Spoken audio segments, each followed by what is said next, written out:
Shalom saudaraku dikasih Tuhan, puji Tuhan, hari ini kita jumpa kembali dalam ibadah live streaming. Biarlah saudara semua hari ini dalam kondisi prima, semuanya dalam keadaan baik-baik saja, sehat, penuh sukacita, dan yakin akan pemeliharaan Tuhan yang nyata dalam hidup kita. Haleluya.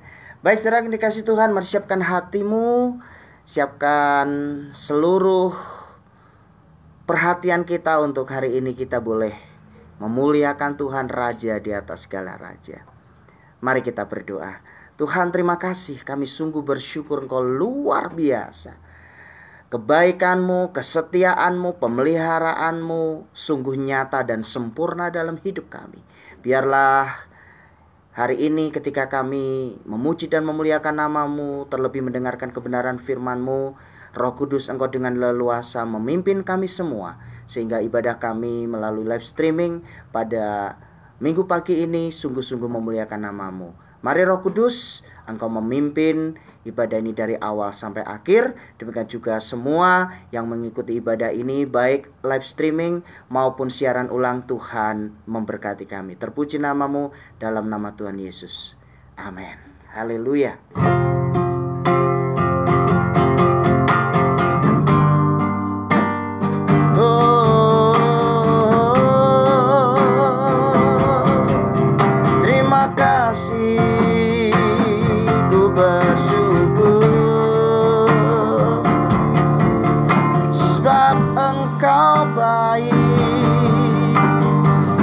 Bahwasanya tuh selama-lamanya kasih setiamu. Haleluya. Syukur.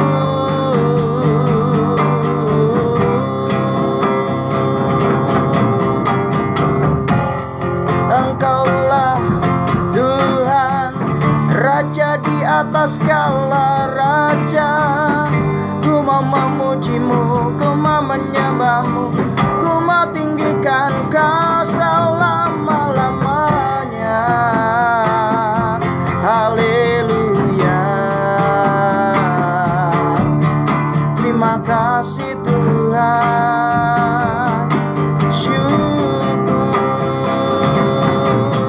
Haleluya.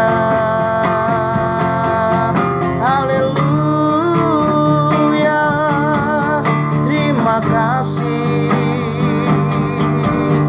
Tuhan. Haleluya.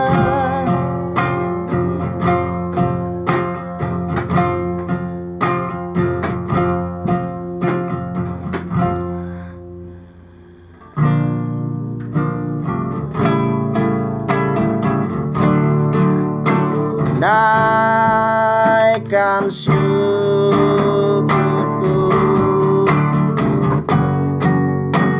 buat hari yang Kau beri, tak habisnya kasih dan rahmat-Mu.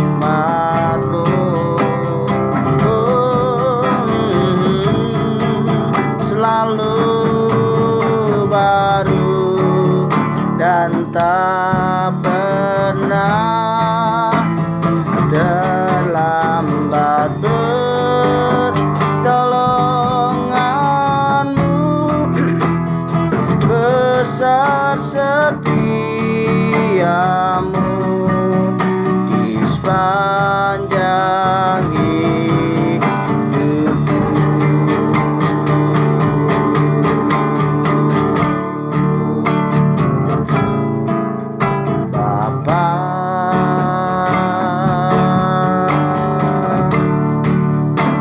Engkau sungguh baik, kasih-Mu melimpah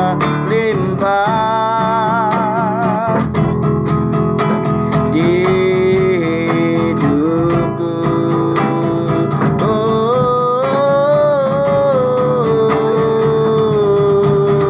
Bapa,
Mari sama-sama katakan, ku naikkan syukur, ku naikkan syukurku buat hari yang Kau beri. Tak habis-habisnya kasih dan rahmat-Mu,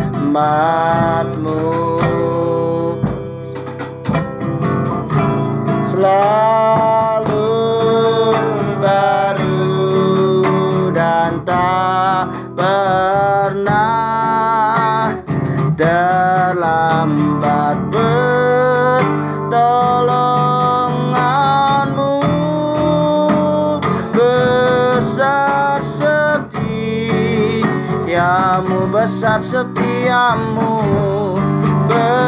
besar setiamu,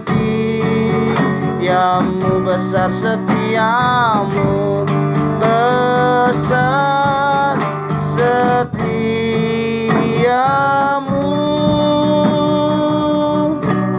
Di sepanjang hidupku, besar kesetiaan Tuhan di sepanjang hidup kita. Haleluya.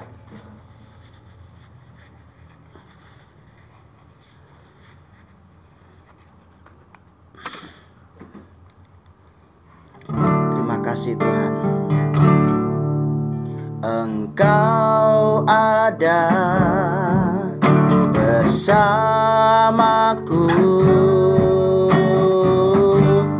di setiap musim hidupku.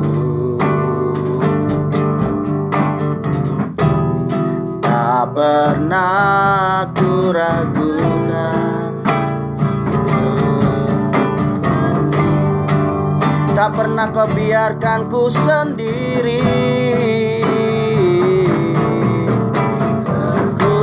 Kekuatan, amin, di jiwaku adalah bersamamu.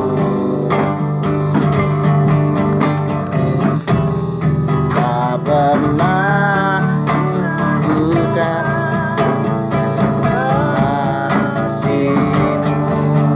bersamamu, bersamamu,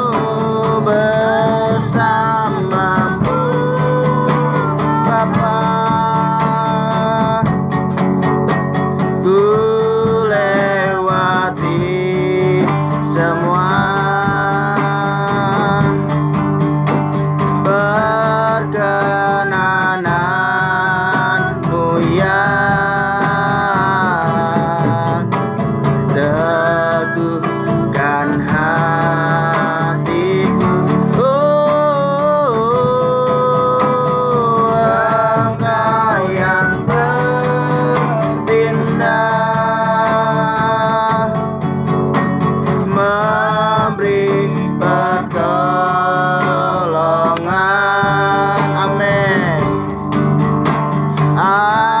Anugerah-Mu besar berlimpah. Sama-sama katakan, Engkau ada bersamaku, Engkau ada bersamaku, amin. Oh, di setiap musim hidupku, tak pernah biarkan ku sendiri. Kekuatan di jiwaku, kekuatan di jiwaku hanyalah bersamamu.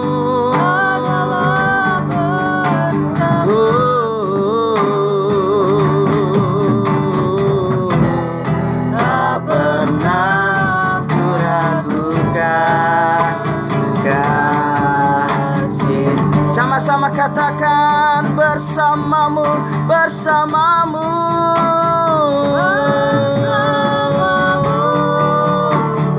bersamamu, ku lewati semua. Amin. Berkenananmu ya, teguhkan hatiku. Engkau yang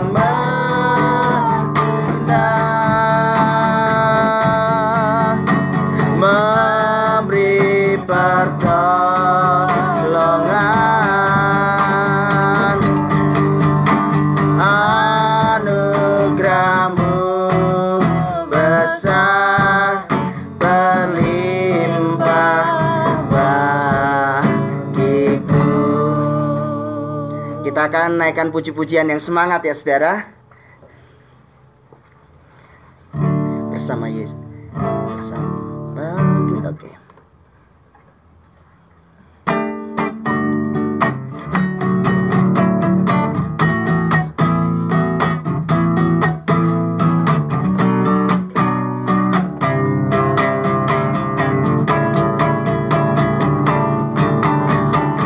Bangkit, sukan nama Yesus, maju nyatakan kuasanya. Kita buat iblis terletak, kalahkan tipu dayanya dengan kuasa namanya. Bangkit, sukan nama Yesus.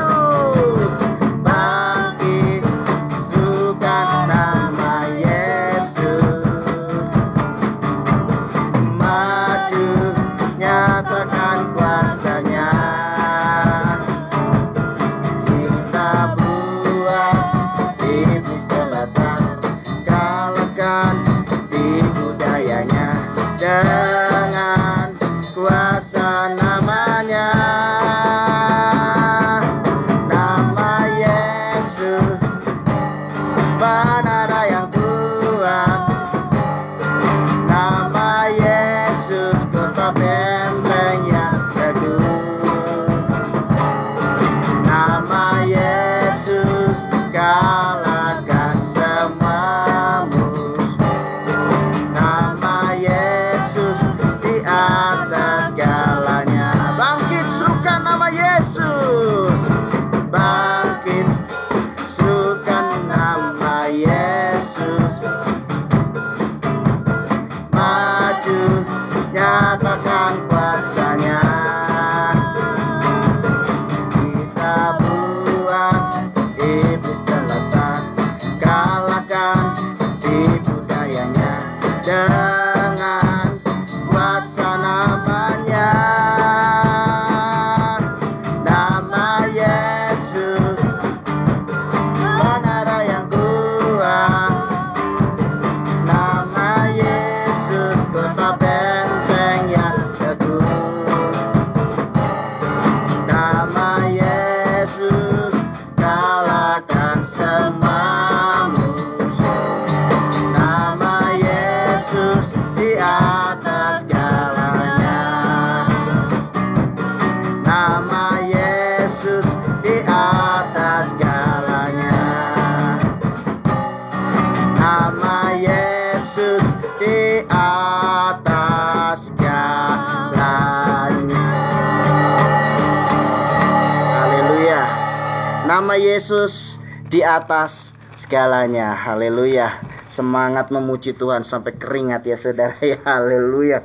Baik saudara, mari kita siapkan hati kita untuk ditaburi kebenaran firman Tuhan.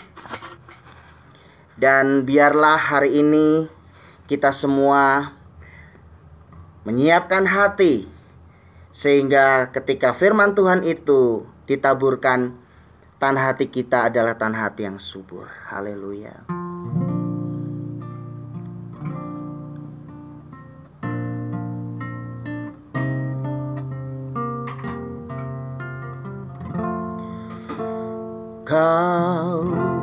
sembah,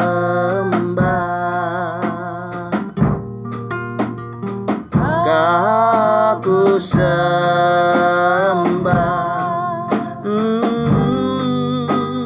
Kau ku sembah.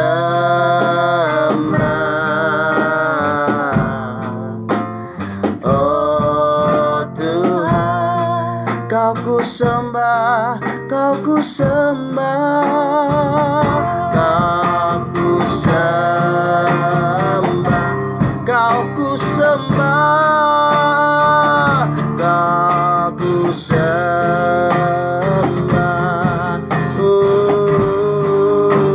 Kau ku sembah.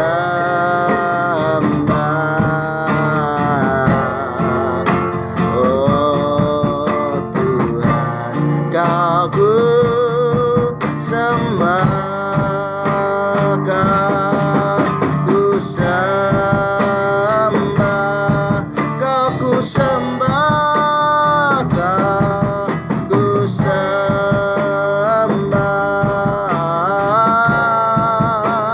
Kau ku sembah.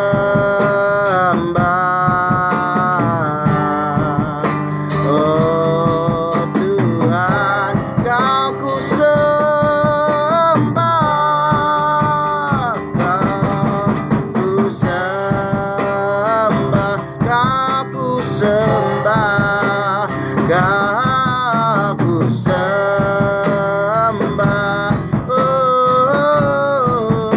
Oh, Kau ku sembah. Oh Tuhan, Kau ku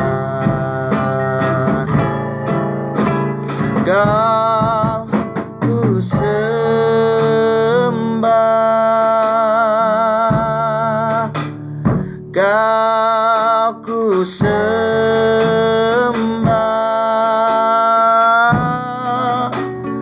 Kau ku sembah.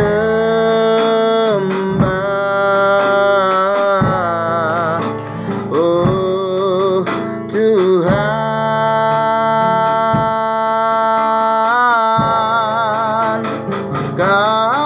Kau ku sembah,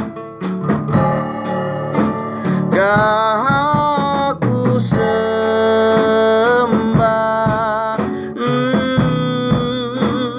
Kau ku sembah.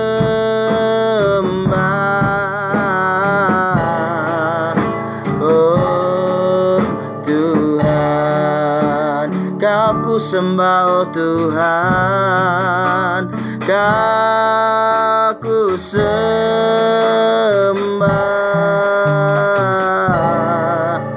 Oh Tuhan.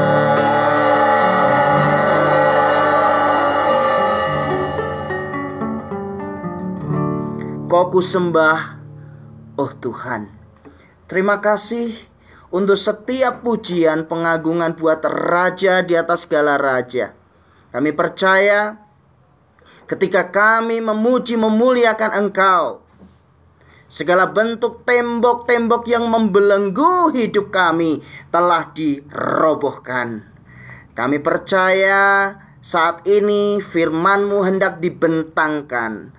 Mari Roh Kudus, Engkau memimpin kami, memberikan kepada kami konsentrasi penuh, sehingga tidak ada satupun benih yang ditaburkan dicuri oleh si jahat. Sebaliknya benih itu boleh tertanam, bertumbuh dan berbuah untuk kemuliaan Bapa di surga. Terima kasih, terpuji nama-Mu Bapa kekal selama-lamanya. Haleluya. Amin.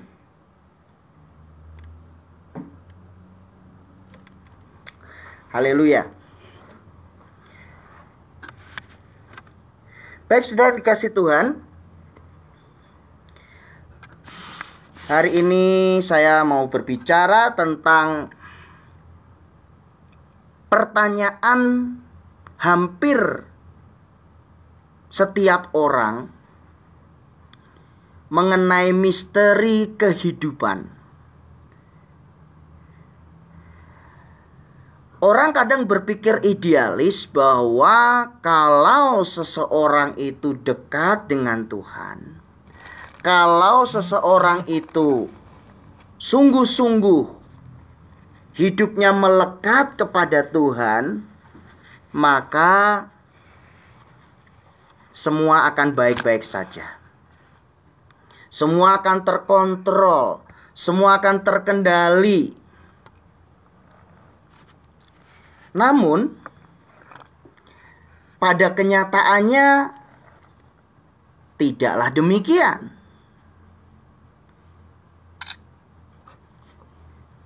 Seringkali justru yang terjadi adalah sebaliknya. Ketika saudara dan saya sungguh-sungguh mengikut Tuhan, justru ada hal-hal yang di luar prediksi kita, yang bahkan tidak pernah terpikir itu diizinkan Tuhan terjadi. Nah, untuk menjawab hal-hal seperti itulah, maka dalam pergumulan saya bersama dengan Tuhan, akhirnya saya menyiapkan firman Tuhan berseri. Seperti komitmen saya bahwa firman Tuhan dalam ibadah live streaming seperti ini selalu bergantian dari perjanjian baru ke perjanjian lama.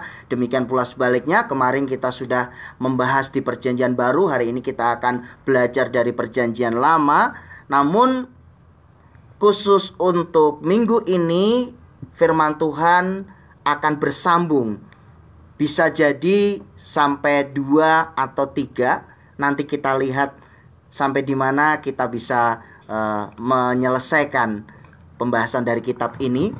Tetapi yang pasti, satu hal yang menjadi kerinduan saya adalah agar ketika saudara sama-sama dengan saya masuk dalam kebenaran firman Tuhan ini, maka akhirnya saudara menyadari bahwa ternyata bahwa tidak benar pandangan yang mengatakan kalau kita dekat dengan Tuhan lalu seperti lewat jalan tol yang mulus, yang lurus, yang sepertinya tidak ada hambatan. Tidak demikian.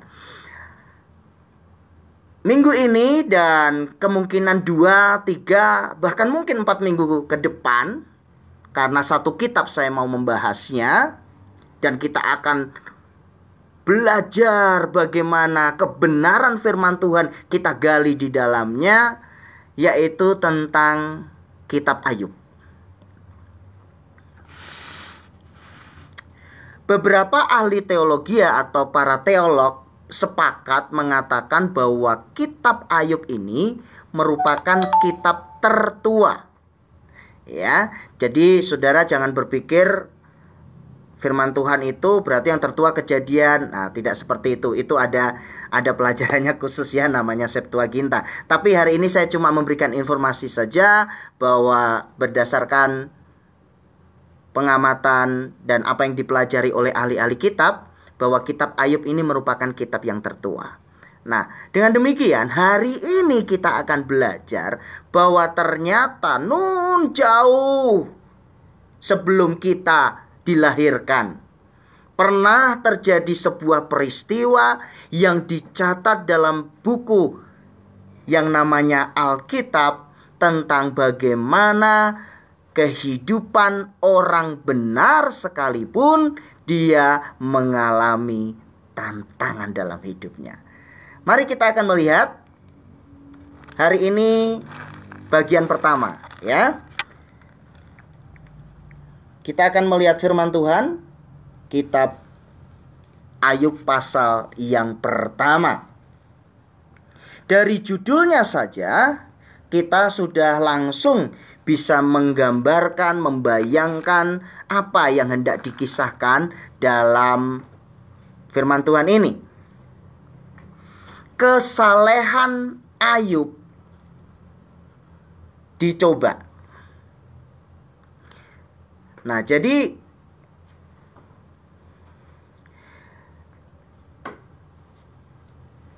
Kalau merupakan Alkitab katakan sebagai kesalehan, itu berarti ya kalau mungkin saudara dan saya menyandingkan dengan tokoh kita ini, ya pasti jauh ya saudara ya. Tetapi coba kita belajar di dalamnya. Kesalehan Ayub dicoba. Ada seorang laki-laki di tanah Uz bernama Ayub. Ya, sesuai dengan nama kitabnya, kita belajar tentang kisah dari Ayub. Orang itu saleh dan jujur. Ia takut akan Allah dan menjauhi kejahatan. Wah, luar biasa. Kitab ini dimulai dengan sebuah prolog, kata pengantar tentang siapa Ayub ini sebenarnya. Sebelum kita masuk lebih jauh lagi tentang kebenaran-kebenaran dari setiap peristiwa yang dialami oleh Ayub, maka Alkitab menjelaskan tentang profil atau tentang biografi atau tentang siapa sebenarnya Ayub ini. Ingat, Alkitab adalah buku kehidupan yang paling jujur. Dia jujur menceritakan segala sesuatu apa adanya. Dikatakan bahwa ada seorang laki-laki di tanah Uz bernama Ayub. Orang itu saleh dan jujur. Nah, menurut beberapa referensi dari literatur yang saya baca, maka Ayub ini bisa jadi hidup pada zaman patriark, jadi pada zaman Abraham. Tetapi ada juga para penafsir yang mengatakan bahwa dia hidup sebelumnya, sebelum zaman Abraham. Apalah itu, tetapi yang pasti hari ini kita belajar tentang bagaimana seorang yang bernama Ayub ini, dia memiliki pengalaman bersama dengan Tuhan dalam apa yang dia sedang jalani. Alkitab katakan bahwa orang itu saleh dan jujur. Ini merupakan kombinasi karakter yang luar biasa. Saleh berarti orang itu menjaga kekudusan dalam hidupnya. Zaman-zaman sekarang kalau berbicara tentang kekudusan, sepertinya menjadi sesuatu yang asing di telinga kita. Di tengah-tengah dunia yang semakin jahat. Tetapi hari ini kita akan belajar dari tokoh ini. Orang itu saleh. Orang itu jujur. Artinya bahwa dia benar-benar menjaga hidupnya berkenan di hadapan Tuhan. Ia takut akan Allah dan menjauhi kejahatan. Nah, di sini kita melihat bahwa sepertinya tokoh yang sedang kita sama-sama belajar ini hampir dikatakan manusia yang idaman lah gitu ya. Baik secara karakter, baik secara kehidupannya bersama dengan banyak orang. Karena kalau berbicara tentang jujur, itu tentu dia dengan orang lain juga ada hubungan dengan orang lain. Nah, kemudian ayat yang kedua katakan, ia mendapat 7 anak laki-laki dan 3 anak perempuan. Anaknya 10. 7 laki-laki, 3 perempuan. Lalu Alkitab mulai menjelaskan secara terperinci tentang apa yang menjadi kekayaan dari Ayub ini. Ia memiliki 7.000 ekor kambing domba. Wah, gak kebayang ya, 7.000 ekor itu kandangnya seberapa luas ya saudara ya. Kemudian 3.000 ekor unta, 500 pasang lembu, 500 keledai betina, dan budak-budak dalam jumlah yang sangat besar. Sehingga orang itu adalah orang yang terkaya dari semua orang di sebelah timur. Nah, Alkitab mulai menjelaskan tentang pribadi Ayub ini bukan hanya dari sisi karakter atau manusia batiniahnya saja, tetapi juga tentang siapa dia di dalam masyarakat. Alkitab mencatat bahwa Ayub adalah orang terkaya dengan mendaftarkan kekayaannya yang begitu fantastik.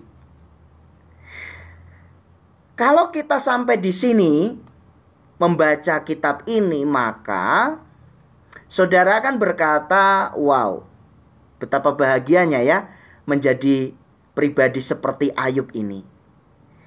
Sudah baik, jujur, saleh, takut Tuhan, kaya lagi. Tentu ini merupakan idaman bagi setiap makhluk Tuhan yang ada di muka bumi ini. Nah, mari kita mulai melihat seperti apakah tindakan-tindakan Ayub untuk menjaga hidupnya berkenan di hadapan Tuhan. Namun sebelum sampai di ayat yang kelima, saya mau mundur sedikit ke belakang. Kalau dikatakan bahwa Ayub ini adalah orang yang terkaya di negerinya, memiliki budak dalam jumlah yang besar, saya yakin Ayub ini pribadi yang rajin. Dia bukan seorang pemalas. Dia seorang manajer yang handal. Karena dia bisa memanage pegawai-pegawainya. Dia bisa memanage semua harta-hartanya dengan baik. Jadi hari ini pun kita dari awal kisah ini kita belajar bahwa ternyata orang yang sungguh-sungguh di dalam Tuhan adalah orang yang memanfaatkan setiap waktunya dengan maksimal. Sehingga mohon maaf, saya harus katakan apa adanya.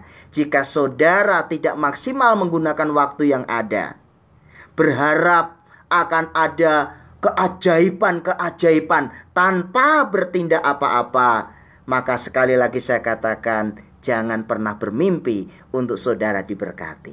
Belajar dari kisah Ayub. Dia takut akan Tuhan, tetapi dia seorang yang rajin.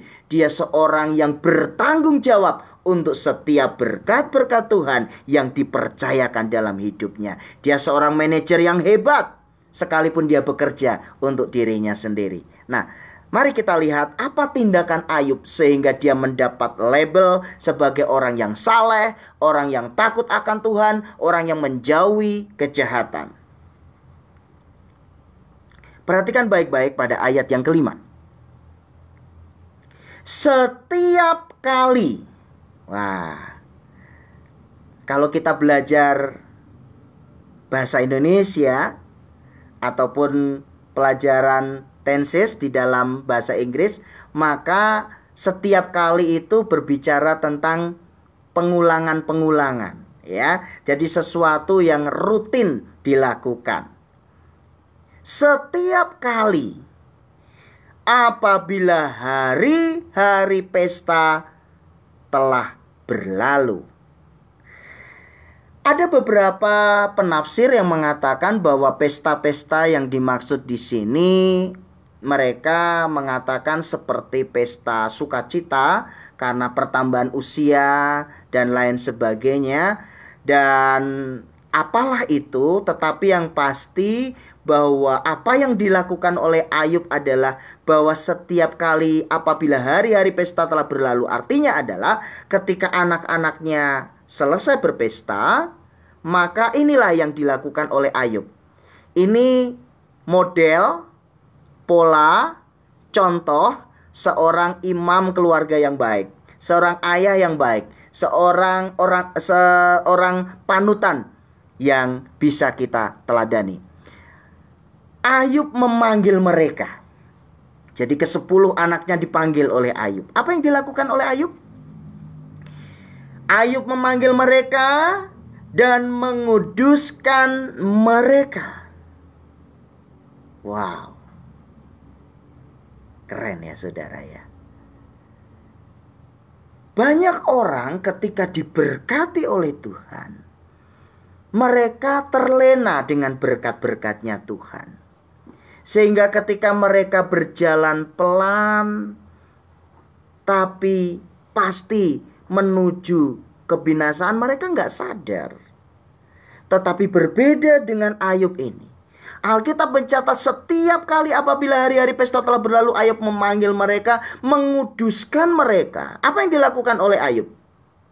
Keesokan harinya, pagi-pagi, bangunlah Ayub lalu mempersembahkan korban bakaran sebanyak jumlah mereka sekalian.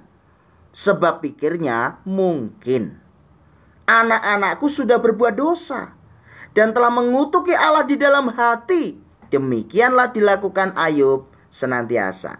Mari kita lihat langkah-langkah yang dicatat di dalam Alkitab yang begitu detail. Yang pertama, yang dilakukan Ayub adalah memanggil anak-anak mereka.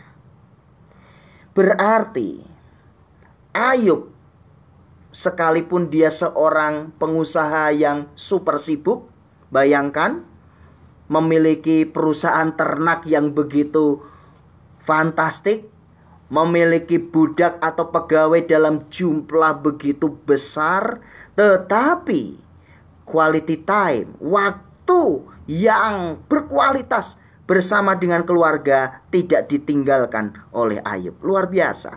Yang dilakukan oleh Ayub adalah memanggil anak-anaknya. Saya percaya disinilah waktu untuk Ayub bisa menasehati anak-anaknya. Saudara yang dikasihi Tuhan, pandemi COVID-19 ini kadang ada hikmahnya.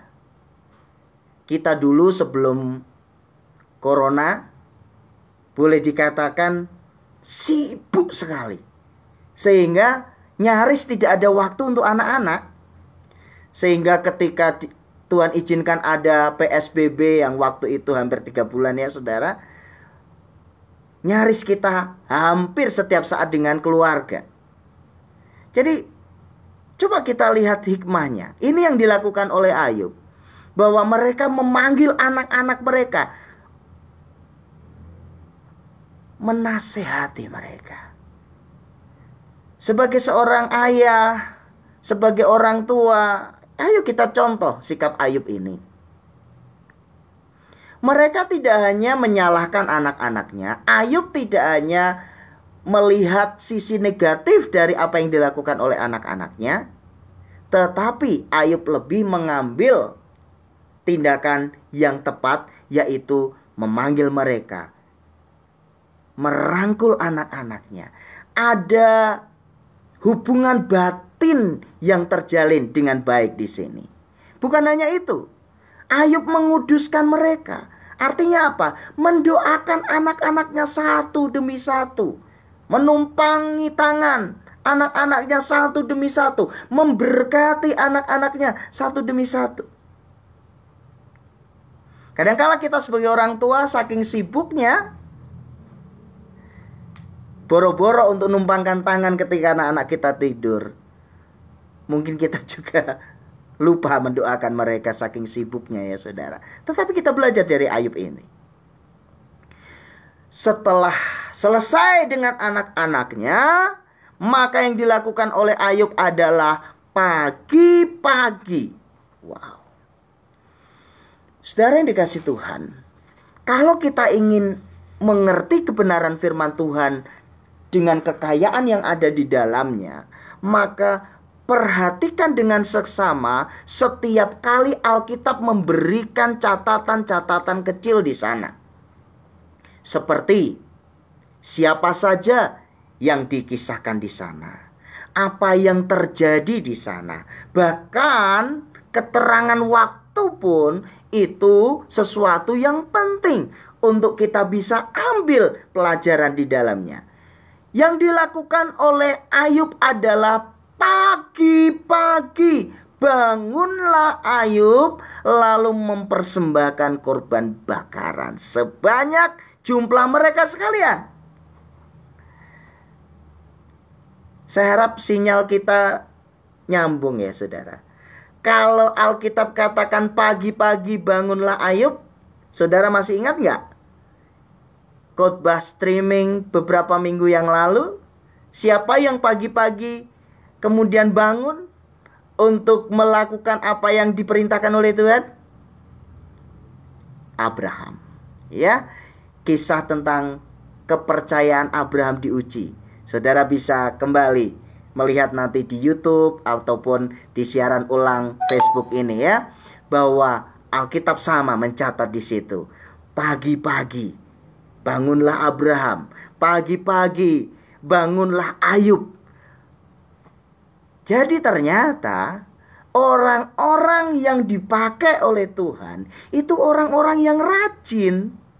Orang-orang yang diberkati oleh Tuhan itu orang-orang yang tidak pernah menyia-nyiakan waktunya.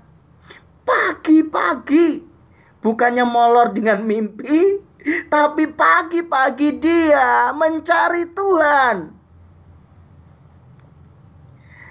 Saudara, ini pun saya lakukan saudara ya, sekalipun ada komitmen sudah jalan beberapa minggu ini. Setiap jam 00 waktunya orang tidur, saya ambil komitmen untuk masuk dalam hadirat Tuhan dalam kidung pujian dan penyembahan.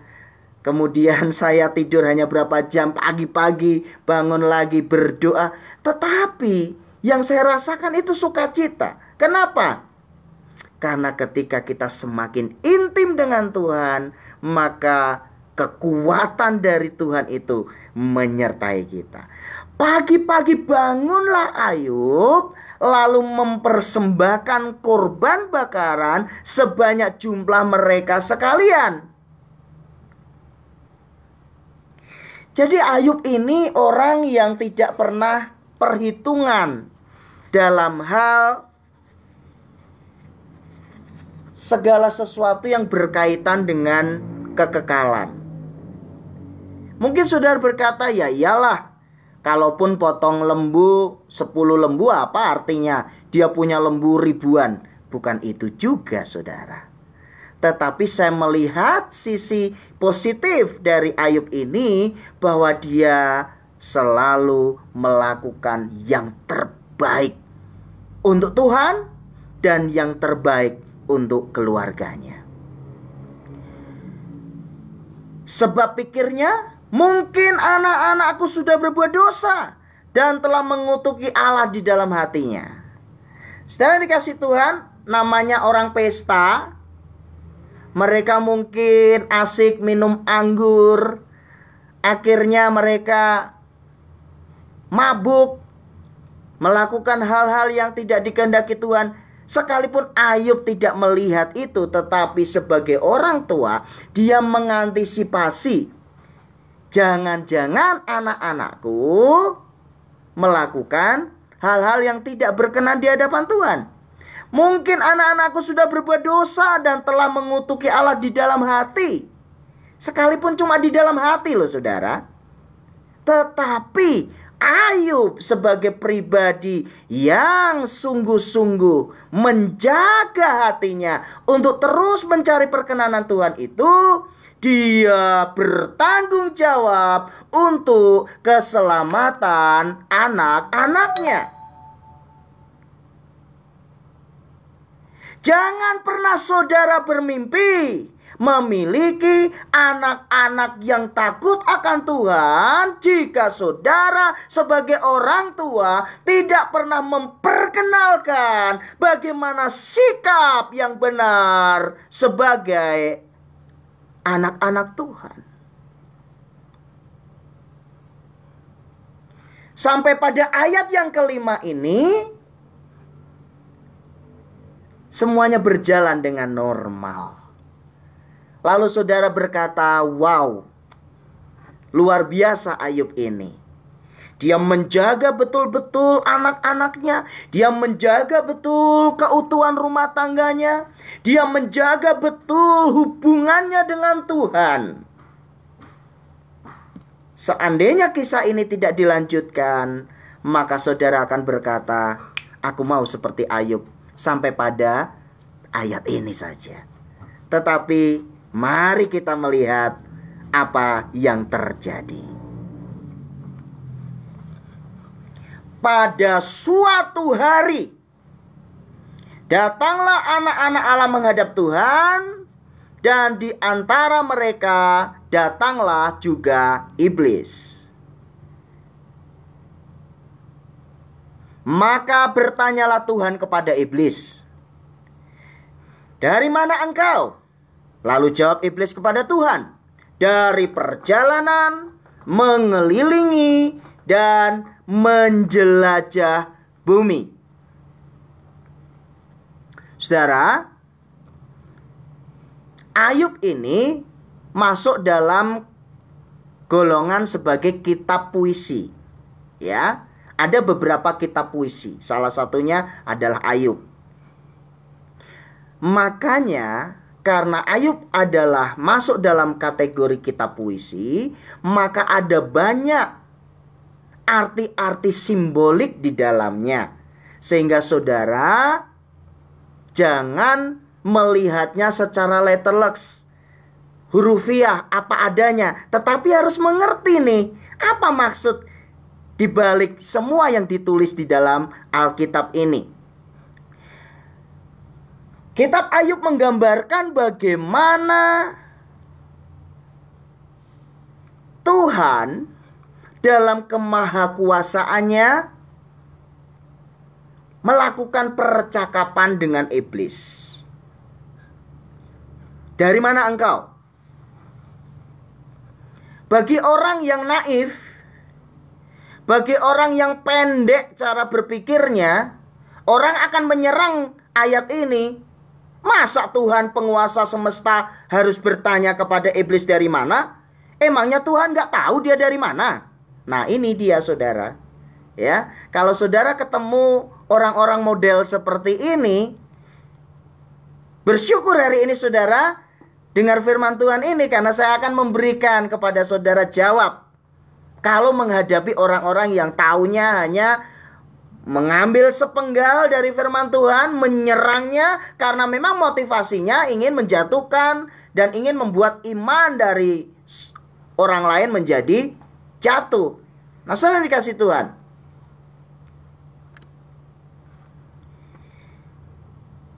kalau ayat ini berkata, bertanyalah Tuhan kepada iblis, dari mana engkau? Lalu iblis menjawab kepada Tuhan, dari perjalanan mengelilingi dan menjelajah bumi.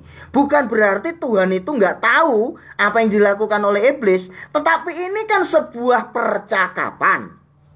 Sama kan? Seperti ketika Tuhan Yesus datang ke Taman Eden. Adam dan Hawa jatuh dalam dosa. Lalu Tuhan bertanya, Adam, di mana engkau? Apakah Tuhan gak tahu Adam bersembunyi? Tuhan tahu. Tapi ingat, di sini ada kebenaran yang luar biasa yang ditulis di dalam Alkitab, bahwa Tuhan kita adalah pribadi yang menghendaki adanya komunikasi timbal balik. Di sini akhirnya terjawablah pertanyaan orang-orang yang sepihak dan sepenggal, mengambil ayat-ayat lalu mereka menyerangnya bahwa ini bukan berarti Tuhan tidak tahu, tetapi Tuhan sedang melakukan percakapan. Nah, iblis berkata, dari perjalanan mengelilingi dan menjelajah bumi. Dari sini ada kebenaran yang menarik, saudara. Kenapa banyak orang tertipu oleh iblis? Makanya ada istilah tipu daya iblis. Menipu dan memperdaya.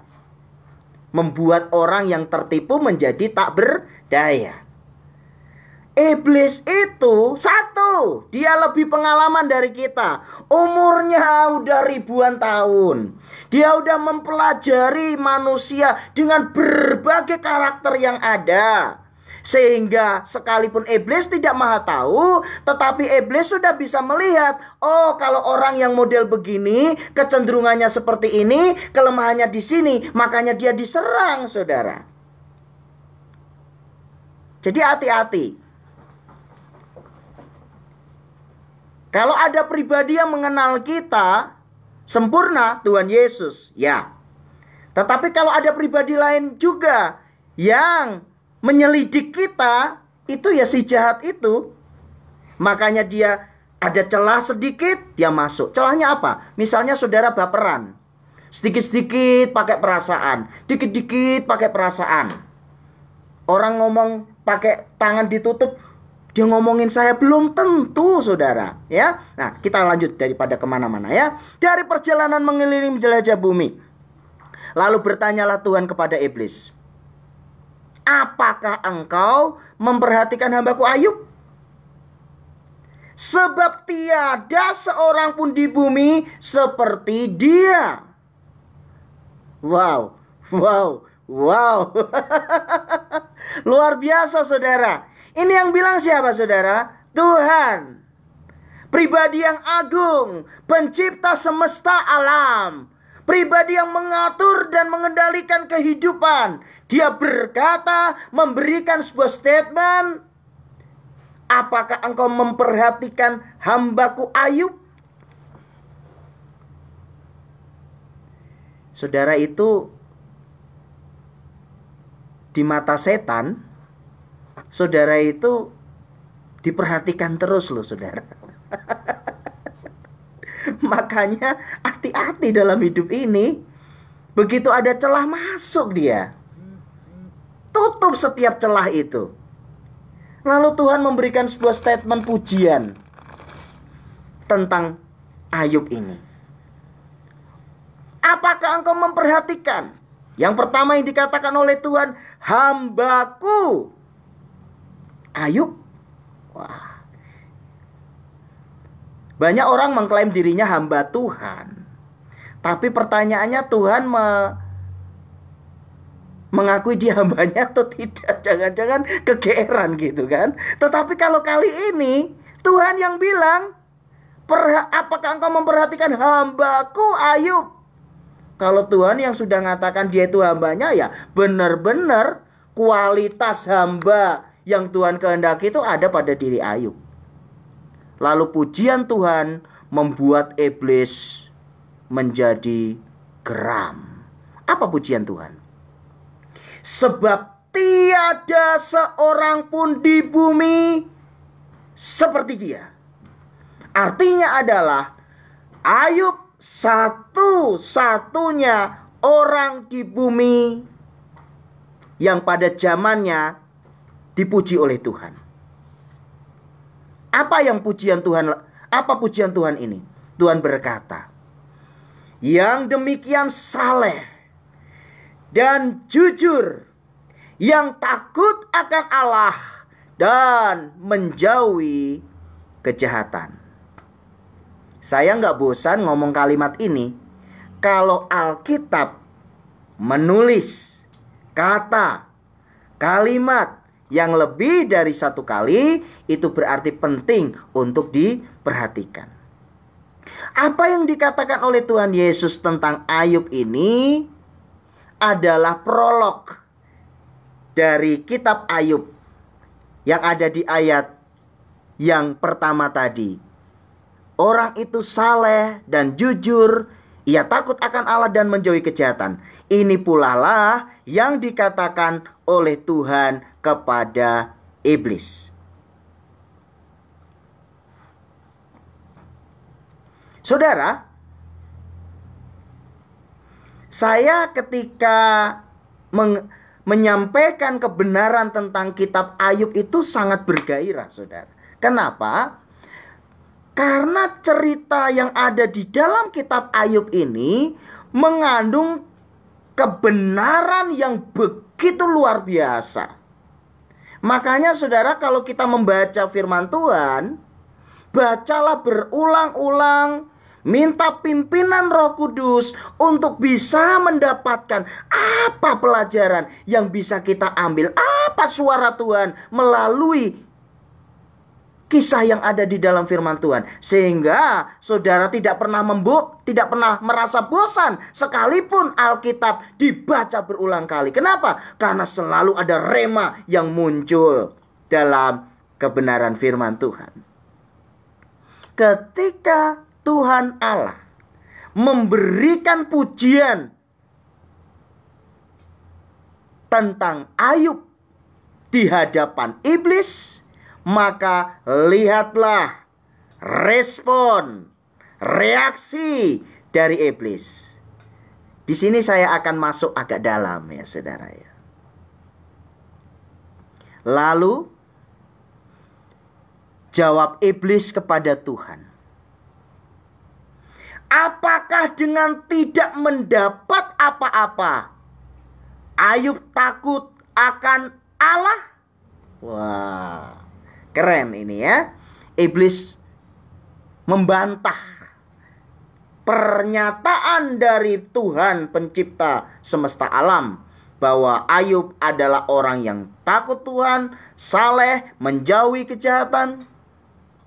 Lalu dia berkata, apakah dengan tidak mendapat apa-apa Ayub takut akan Allah? Dengan kata lain, iblis sedang berargumen dengan Tuhan. Ayub takut akan Allah karena apa yang dia telah dapatkan. Nah itu saudara.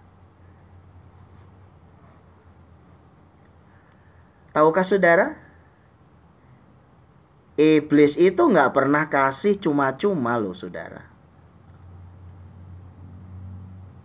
Ini sebenarnya iblis sedang mengaktualisasikan siapa dirinya di hadapan Tuhan.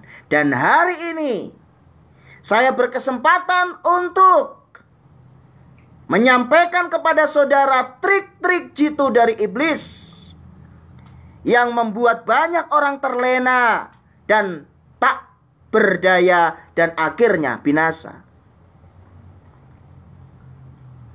Saudara pernah dengar istilah pesugihan? Orang yang ingin sugih, dari kata sugih ya, kaya bahasa Jawa. Orang yang ingin kaya dengan cara meminta bantuan dari kuasa kegelapan.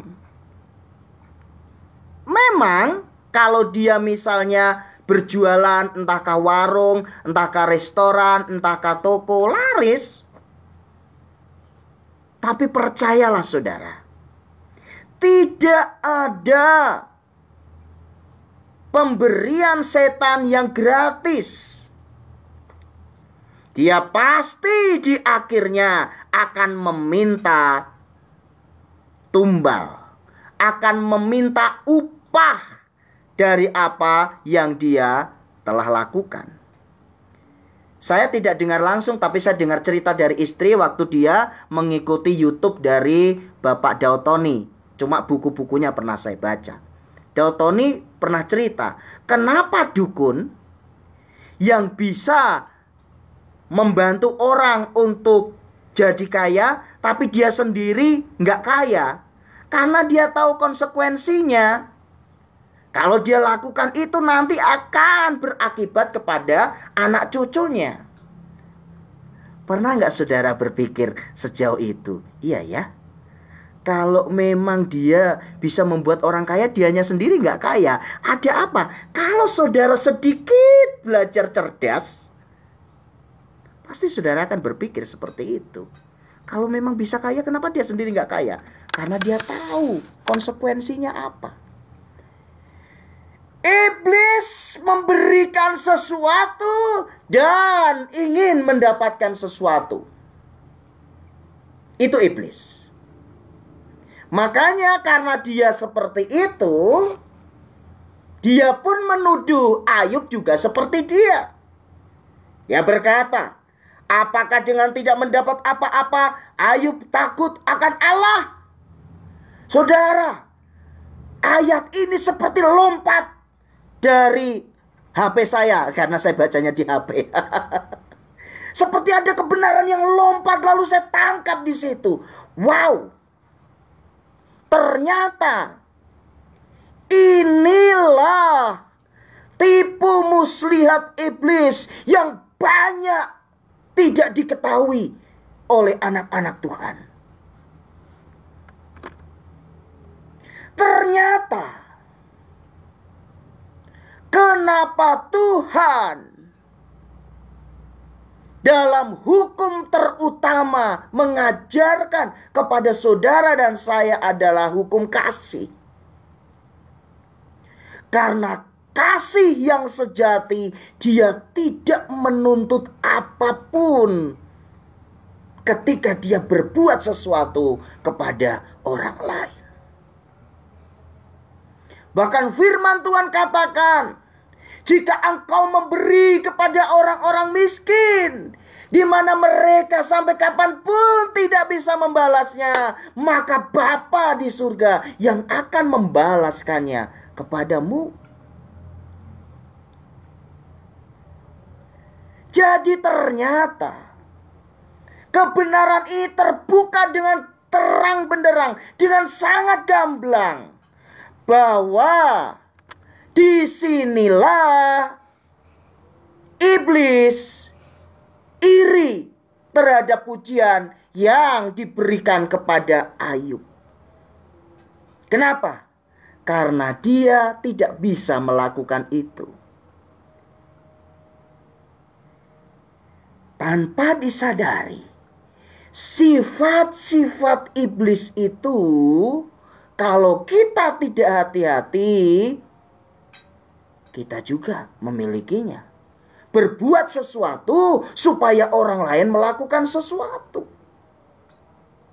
Tidak ada keikhlasan di dalamnya. Hati-hati saudara. Lalu iblis mulai memberikan pembenaran-pembenarannya.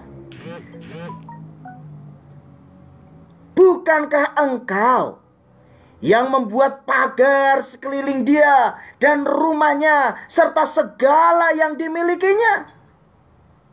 Apa yang dikerjakannya telah kau berkati, dan apa yang dimilikinya makin bertambah di negeri itu.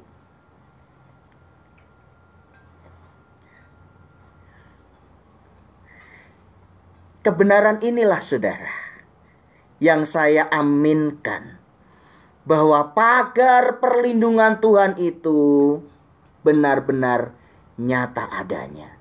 Katakan amin. Itulah sebabnya saudaraku, berulang kali dalam acara Kidung Pujian dan Penyembahan jam 00 saya selalu katakan, di tengah situasi pandemi COVID-19 seperti ini, berserah dan berharaplah kepada Tuhan. Anjuran pemerintah, protokol kesehatan, lakukan dengan tertib dan disiplin. Selebihnya, percayakan kepada perlindungan Tuhan yang sempurna. Saudaraku yang dikasihi Tuhan Yesus, ada kebenaran yang menarik dari komunikasi iblis dengan Allah di sini, bahwa ternyata Tuhan memberikan proteksi yang sangat sempurna terhadap anak-anaknya, sehingga tidak ada satu kekuatan pun yang mampu masuk ke dalam proteksi yang sudah dibuat oleh Allah.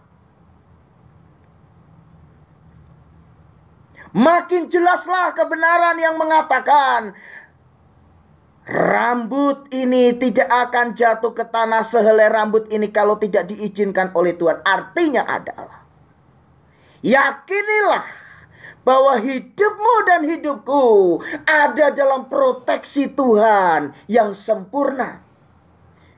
Dengan demikian, kita sadar hari ini bahwa jika ada sesuatu yang terjadi, semua oleh kontrol dan kendali Tuhan. Engkau yang membuat pagar sekeliling dia.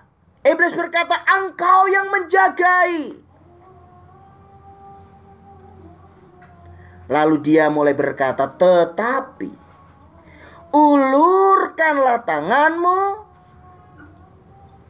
jamalah segala yang dipunyainya, ia pasti mengutuki engkau di hadapanmu. Luar biasa ayat ini, saudara.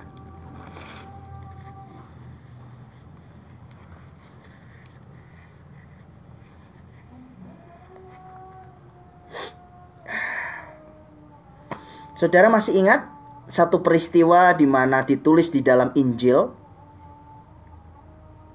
bahwa ketika Tuhan membuat mujizat, lalu Tuhan berkata, engkau datang kepadaku hanya untuk makanan. Lalu Alkitab mencatat dengan lugas di situ, perkataan ini begitu keras, siapa yang sanggup untuk mendengarkannya? Lalu pelan-pelan para pengikut itu mulai berguguran, meninggalkan Tuhan. Ketika Tuhan berterus terang dan menyampaikan kebenaran yang lebih mendalam lagi. Iblis tahu sifat dasar manusia adalah kalau dia mendapat, maka dia akan berbuat. Kalau dia berbuat dan tidak mendapat, dia akan hands up, menyerah, mundur. Dengan kata lain, ketulusan menjadi sesuatu yang langka. Dan tahukah saudara, apa yang tidak mungkin bisa dilakukan oleh iblis? Ketulusan. Dia berkata, ulurkanlah tanganmu, jamalah segala yang dipunyainya, ia pasti mengutuki engkau di hadapanmu. Sampai di sini, saya lihat jam dulu. Oh, masih bisa. Sampai di sini, saudara menangkap nggak ada sesuatu yang janggal, saudara? Apa itu kejanggalannya? Yang pertama, Ayub nggak pernah tuh bersentuhan dengan setan, dalam artian bahwa apa sih yang dilakukan oleh Ayub sehingga setan begitu jealous, begitu cemburu sama dia, sampai-sampai dia minta kepada Tuhan supaya mengambil pagar itu? Gak ada. Gak ada masalah di sini, gak ada. Tetapi di belakang itu masalahnya ada dalam diri iblis itu sendiri. Iblis gak terima kalau Ayub dipuji di depan dia. Karena dia ngerasa bahwa semua itu dia lakukan sesuatu karena untuk sesuatu. Karena dia seperti itu, makanya dia menuduh Ayub juga seperti itu. Jadi latar belakangnya itu iblis iri aja, saudara. Iblis iri sebenarnya. Di mana ada iri hati, di situ ada berbagai macam perpecahan. Jadi kalau ada sifat iri, ayo bertobat dalam nama Yesus. Kenapa sih mesti iri? Masing-masing dari saudara dan saya memiliki bagiannya masing-masing yang dipercayakan oleh Tuhan. Ya. Jadi ketika mulai ada sifat iri, hati-hati. Itu sifatnya iblis. Jangan iri hati. Ya. Kemudian yang kedua, ya, iblis nggak ada urusan dengan Ayub. Ayub nggak pernah ngapa-ngapain iblis, cuma dia iri. Makanya dia bilang ulurkan pagar itu. Kemudian yang kedua, karena yang dilakukan oleh iblis adalah dia melakukan semua yang diminta untuk manusia dengan embel-embel di akhir kehidupannya. Maka makhluk manusia yang meminta pertolongannya itu akan menjadi miliknya, dikuasai dia, dan diajak sama-sama untuk hari penghakiman dan menjadi binasa selamanya. Makanya dia katakan, ketika engkau menjamah semua yang dimilikinya, ia pasti mengutuki engkau. Dengan kata lain begini, semua orang mah sama aja. Nggak ada bedanya. Ayub seperti itu ya karena kau berkati. Coba kalau tidak, pasti dia juga mengutuki engkau. Iblis kerjanya juga mengutuki Tuhan, bukan? Jadi apa yang dia lakukan, dia refleksikan ke orang lain. Itu kelakuannya setan, saudara. Jadi hari ini yuk kita sama-sama bertobat yuk. Kalau misalnya saudara mungkin punya kelemahan, sulit untuk berkata jujur, ya jangan mengatakan orang lain itu tidak jujur. Cukup akui diri sendiri, minta ampun, berubah, dan Tuhan ampuni dan Tuhan ubahkan. Karena iblis itu seperti itu sifat-sifatnya. Nah, lalu ayat yang ke-12. Mulailah kisah ini terjadi dari apa yang tadi saya sudah sampaikan di awal-awal. Bahwa kenapa ya? Sekalipun saya sudah sungguh-sungguh sama Tuhan, tapi kok masalah, tantangan, pergulatan hidup gak ada habis-habisnya. Ya di sini ini jawabannya ya saudara ya. Maka firman Tuhan kepada iblis. Nah, segala yang dipunyainya ada dalam kuasamu. Perhatikan ayat ini. Nah, segala yang dipunyainya ada dalam kuasamu.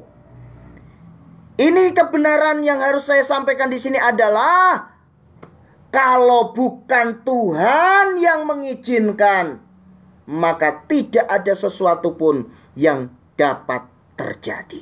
Sekali lagi, kalau bukan Tuhan yang mengizinkan, maka tidak ada sesuatu pun yang bisa terjadi. Pegang kebenaran ini saudara. Aminkan dalam hidupmu supaya engkau tetap bertahan dan berkata, tambahkan iman percayaku ya Tuhan. Karena aku percaya semua yang terjadi atas kehendak-Mu. Lalu Tuhan berkata, hanya janganlah engkau mengulurkan tanganmu terhadap dirinya. Kemudian pergilah iblis dari hadapan Tuhan.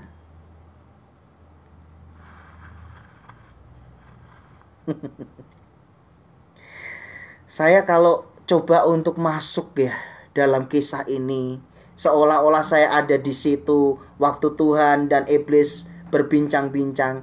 Mungkin kalau iblis itu saya ekspresikan sebagai orang gitu ya, mungkin wajahnya cerah sekali. Sekaranglah waktunya bagianku. Aku pengen tahu sampai di mana itu si Ayub bisa tetap seperti yang katanya Tuhan itu. Kemudian pergilah iblis dari hadapan Tuhan. Iblis sudah mendapat mandat. Iblis sudah mendapat kepercayaan. Tetapi itu diizinkan oleh Tuhan.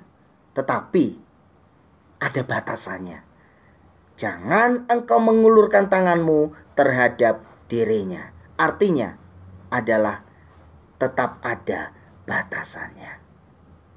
Itulah sebabnya kenapa firman Tuhan berkata, untuk segala sesuatu ada waktunya. Tuhan juga tahu kok seberapa kekuatan kita. Sehingga ketika Tuhan sudah tahu, udah gak kuat, Tuhan pasti angkat kita. Nah saudara,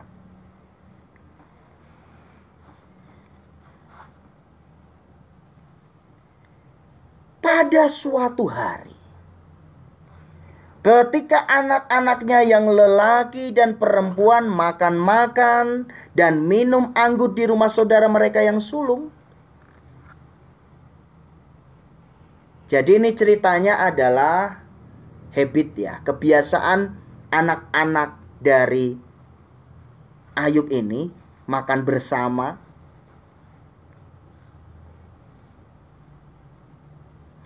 Datanglah seorang pesuruh kepada Ayub dan berkata, sedang lembu sapi membajak dan keledai-keledai betina makan rumput di sebelahnya. Datanglah orang-orang Syeba menyerang dan merampasnya, serta memukul penjaganya dengan mata pedang. Hanya aku sendiri yang luput sehingga dapat memberitahukan hal itu kepada Tuhan. Satu peristiwa terjadi, ya. Perhatikan baik-baik. Ayat 16. Sementara orang itu berbicara. Kalau sementara itu berarti begini saudara. Waktunya itu bersamaan. Ya. Jadi misalnya anak saya 3 nih. Satu lagi cerita, hampir selesai, yang satunya lagi cerita gitu ya. Sementara orang itu berbicara, datanglah orang lain dan berkata, api telah menyambar dari langit dan membakar serta memakan habis kambing domba dan penjaga-penjaga. Hanya aku sendiri yang luput sehingga dapat memberitahukan hal itu kepada Tuhan. Kurang ajar ya iblis ini ya saudara ya. Dia itu bikin syok itu bertubi-tubi terhadap Ayub. Dan disisakan satu-satu untuk menyampaikan pesan gitu saudara. Perhatikan lagi ayat yang ke-17. Sementara orang itu berbicara, datanglah orang lain dan berkata, orang-orang Kasdim membentuk 3 pasukan, lalu menyerbu unta-unta dan merampasnya, serta memukul penjaganya dengan mata pedang. Hanya aku sendiri yang luput, sehingga dapat memberitahukan hal itu kepada Tuhan. Datang lagi masalah. Sementara orang itu berbicara, datanglah orang lain dan berkata, nah ini. Kalau harta mungkin Ayub masih bisa nafasnya agak sedikit pelan ya. Tapi yang kali ini, ayat yang ke-18. Sementara orang itu berbicara, datanglah orang lain dan berkata, anak-anak Tuhan, yang lelaki dan yang perempuan sedang makan-makan dan minum anggur di rumah saudara mereka yang sulung. Maka tiba-tiba angin ribut bertiup dari seberang padang gurun. Rumah itu dilandanya pada 4 penjurunya dan roboh menimpa orang-orang muda itu sehingga mereka mati. Hanya aku sendiri yang luput sehingga dapat memberitahukan hal itu kepada Tuhan. Sekali lagi saudara, saya mengajak ketika saudara membaca Alkitab, ikutilah suasana batin dalam kisah tersebut, sehingga saudara bisa mengikuti seperti apa kira-kira peristiwanya pada waktu itu, sehingga saudara dapat kekayaan, hikmat, pelajaran yang berharga dari setiap firman yang tertulis di dalam kitab suci. Alkitab mencatat beberapa kali sementara. Artinya adalah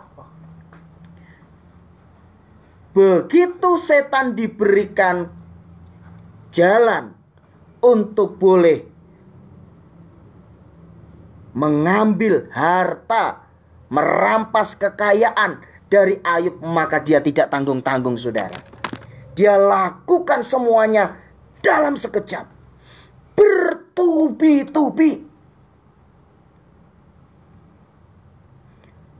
sampai yang terakhir, puncaknya adalah semua anaknya, 10, 7 laki-laki, 3 perempuan mati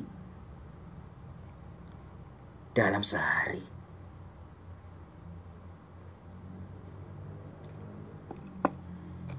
Saya di sini menghela nafas dulu ya saudara ya, untuk mengikuti irama dari kisah ini.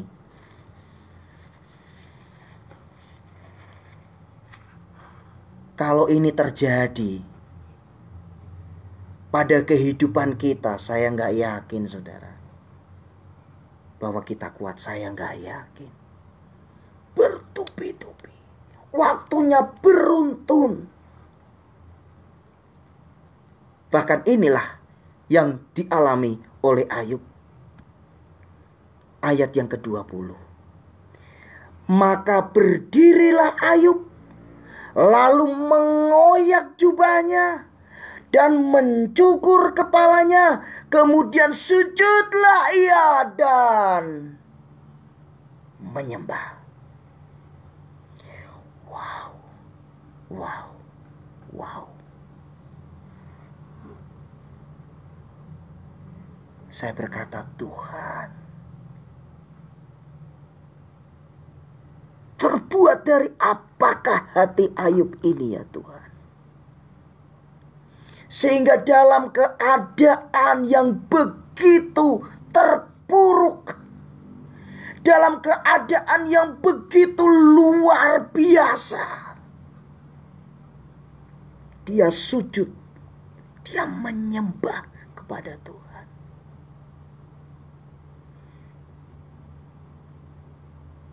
Saya yakin ketika ini terjadi, maka iblis sangat geram. Dia marah luar biasa. Karena tuduhannya terhadap Ayub ternyata meleset. Gagal total. Karena ternyata iblis berkata, kalau engkau membuka pagar itu, maka dia akan mengutuk engkau. Tetapi yang terjadi justru dia sujud dan menyembah. Katanya, dengan telanjang aku keluar dari kandungan ibuku. Dengan telanjang juga aku akan kembali ke dalamnya. Tuhan yang memberi, Tuhan yang mengambil. Terpujilah nama Tuhan. Perhatikan ayat 22 sebagai penutup dari pasal 1 ini. Dalam kesemuanya itu, Ayub tidak berbuat dosa dan tidak menuduh Allah berbuat yang kurang patut. Wow, luar biasa saudara. Terpujilah engkau ya Tuhan, yang memberikan pelajaran dari kisah Ayub ini. Sehingga kami bisa bercermin apa yang kami alami saat ini. Di tengah-tengah pandemi COVID-19 tidak ada apa-apanya dibanding apa yang dialami oleh Ayub pada waktu itu. Tetapi yang terjadi sebaliknya, baru saja ada sedikit kekurangan. Kadang hati ini sudah tidak bersyukur dan kadang mencari kambing hitam. Ini gara-gara si A dan si B. Ampuni kami Tuhan.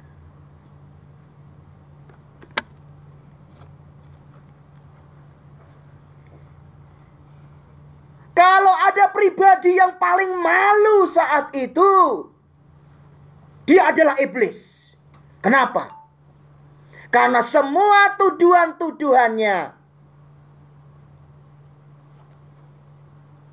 tidak benar, meleset, dan semua yang dia lakukan gagal total. Saudara yang dikasihi Tuhan, memang kisah Ayub ini tidak berhenti sampai pada pasal 1. Makanya di awal firman Tuhan tadi saya katakan bahwa untuk minggu ini, minggu depan, dan mungkin beberapa minggu ke depan saya akan selesaikan kitab Ayub ini. Sehingga kita bisa melihat kebenaran-kebenaran yang sangat luar biasa dari kisah Ayub ini. Saudara yang dikasihi Tuhan, bagi yang baru mengikuti live streaming, mungkin saya boleh mereview sejenak apa yang sudah saya sampaikan, bahwa seringkali iblis itu menghendaki saudara dan saya jatuh ke dalam dosa. Dia berusaha dengan sangat keras untuk membuat saudara dan saya tidak lagi mengakui Tuhan. Dia berusaha menciptakan situasi yang membuat saudara dan saya meragukan pemeliharaan Tuhan. Dia berbuat apa saja yang akan membuat iman saudara menjadi down. Tetapi hari ini, izinkan saya mengatakan di dalam nama Tuhan Yesus, bagi saudara dan saya yang tetap tinggal dalam perlindungan Tuhan, yakin akan pemeliharaan Bapa yang sempurna, maka saudara pasti lolos dari semua incaran si jahat itu.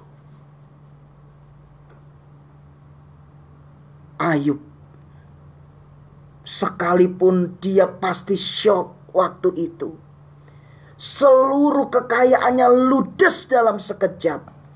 Bahkan anak-anaknya yang menjadi kebanggaan dia, di mana dia sudah menaruh semua impiannya di masa yang akan datang, lenyap dalam seketika.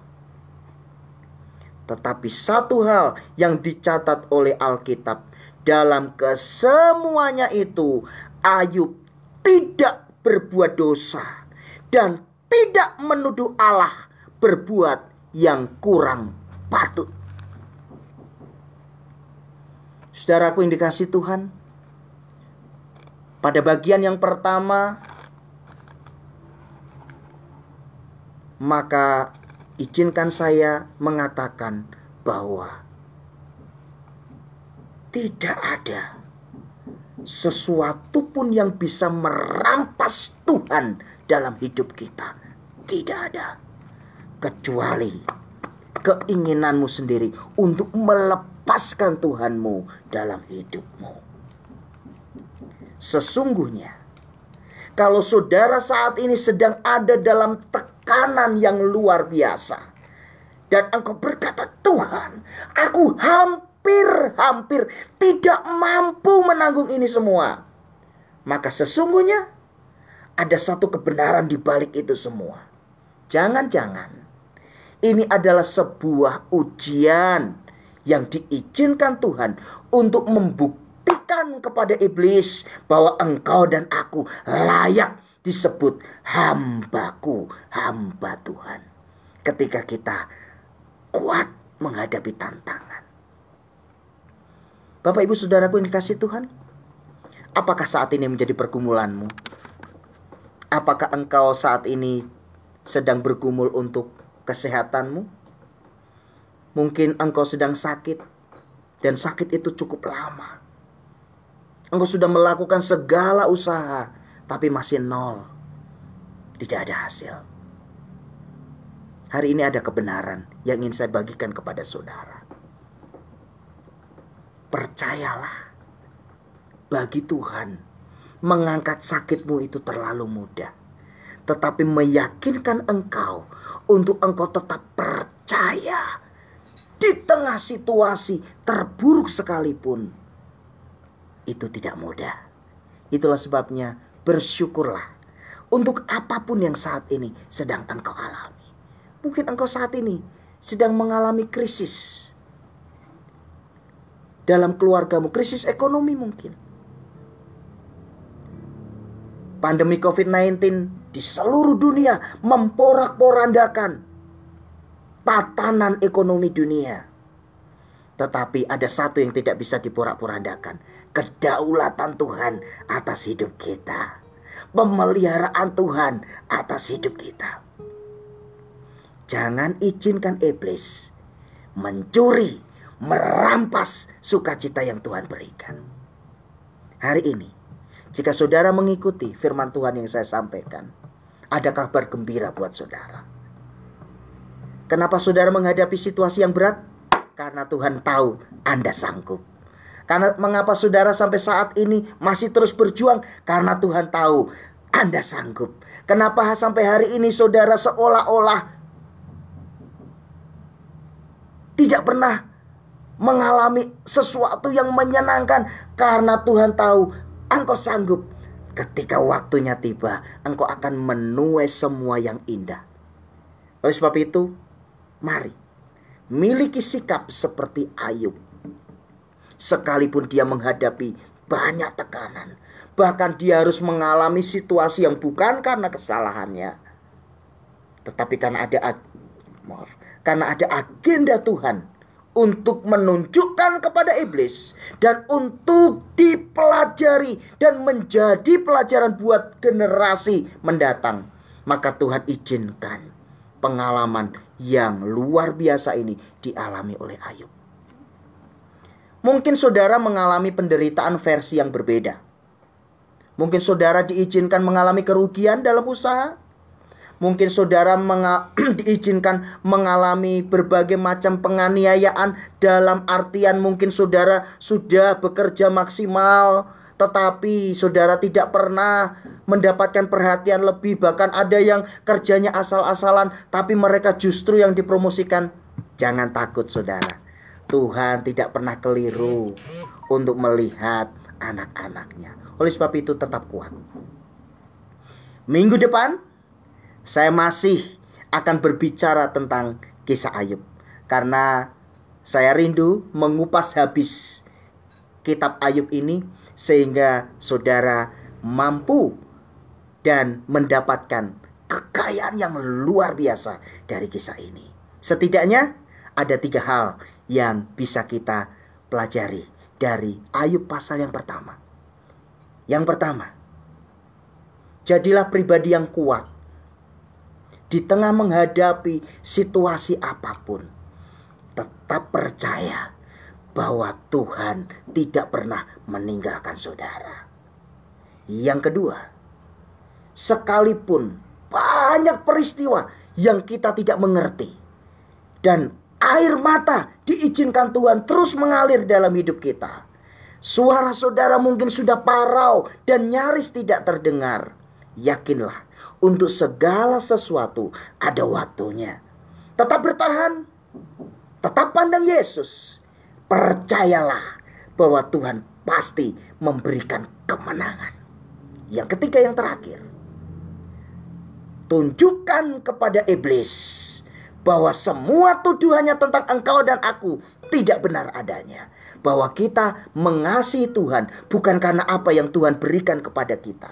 Kita mengasihi Tuhan karena kita sadar kita sebagai ciptaannya, kita harus memuliakan Tuhan dan melakukan semua perintah-perintahnya karena kita memberikan pengagungan yang tertinggi buat Dia. Bikin iblis malu. Melalui apa? Melalui iman saudara yang tetap kuat, yang tetap memegang setiap janji-janji Tuhan. Mungkin saat ini ada di antara saudara yang bergumul untuk sesuatu, bertahun-tahun belum juga mendapat jawaban. Siapa tahu ini juga merupakan agenda Tuhan untuk membuktikan kepada si iblis bahwa engkau dan aku adalah pribadi yang tetap tekun dan sabar, yang tetap percaya bahwa janji Tuhan tidak pernah gagal dalam hidup kita. Tuhan memberkati. Haleluya. Kita akan segera akhiri ibadah streaming kita pada siang hari ini. Ketemu lagi minggu depan jam 10:30. Kita masih akan membahas kitab Ayub ini. Bagi Tuhan tak ada yang mustahil. Bagi Tuhan tak ada yang tak mungkin. Mujizatnya disembah, ku diangkat dan dipulihkan. Bagi Tuhan tak ada yang mustahil. Bagi Tuhan tak ada yang tak mungkin. Mujizatnya disediakan bagiku, ku diangkat dan dipulihkannya. Sekali lagi, bagi Tuhan tak ada yang mustahil. Bagi Tuhan tak ada yang tak mungkin. Mujizatnya disediakan bagiku, ku diangkat Ku diangkat dan dipulihkannya. Ku diangkat dan dipulihkannya.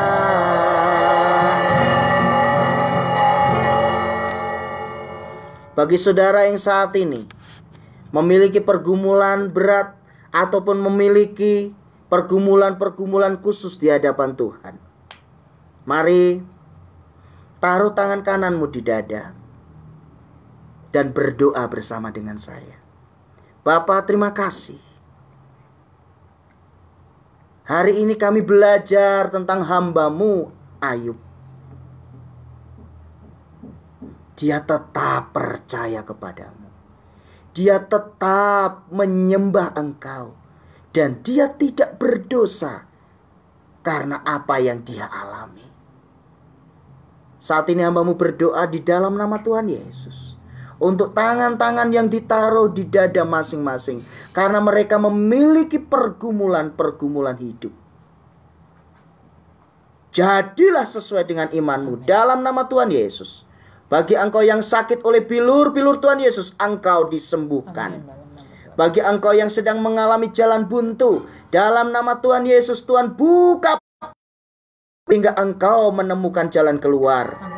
Bagi engkau yang saat ini bergumul untuk rumah tangga, dalam nama Tuhan Yesus, rumah tanggamu dipulihkan. Bagi saat ini yang bergumul untuk sakit penyakit, vonis dokter mengatakan sudah tidak bisa disembuhkan, bagi Tuhan tidak ada yang mustahil. Engkau akan mengalami mujizat kesembuhan. Apapun saat ini, mungkin engkau ingin dipulihkan usahamu, dipulihkan karirmu, dalam nama Tuhan Yesus, kemampuan Tuhan menyertai. Bapa, terima kasih untuk hari ini. Kami sangat diberkati melalui Ayub pasal yang pertama. Minggu yang akan datang kami masih akan belajar tentang kitab Ayub ini ya Tuhan. Karena ada begitu banyak kebenaran-kebenaran-Mu yang perlu untuk kami ketahui. Dan kami dituntun untuk menjadi pelaku-pelaku firman-Mu. Terima kasih. Kehidupan kami sepekan ini ke dalam tangan kasih Tuhan. Kiranya Tuhan menolong, kiranya Tuhan menyertai, kiranya Tuhan memberkati. Terima kasih Bapa. Terpujilah nama-Mu kekal selama-lamanya. Mari saudaraku, angkat tanganmu dan terima berkat Tuhan. Anugerah dari Bapa di surga, kasih sayang dari Tuhan Yesus Kristus, dan persekutuan dengan Roh Kudus kiranya menyertai hidup kita siang ini sampai Maranatha. Amin. Sampai ketemu minggu depan, masih kita akan belajar tentang kitab Ayub. Tuhan memberkati. Shalom.